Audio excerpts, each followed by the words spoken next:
သူပန်ထားတဲ့ပန်းနီနီနေရခဏလဲခြင်းသည်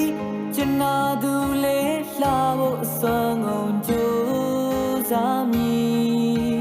ရှင်မဒီလောက်ချစ်ပါသည်သူပြောတာမြဲတွေ့ခြင်းသည်သူအရေးဖြစ်အမြဲရှိနေတတ်ပြီသူစင်မြန်တဲ့ဖနက်နီနီ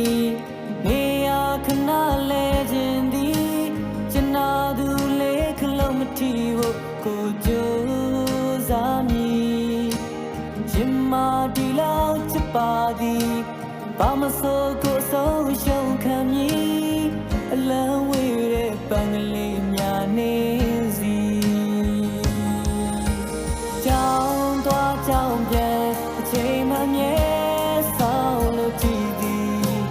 သူမျက်ဝန်းနဲ့ဆုံးရင်ခုန်သည်သူပြုံးလေးများမြင်အပျော်လုံးပြီးအိမ်မရတော့သည်တိတ်ချစ်တဲ့အကြောင်းကိုကြပြရရင်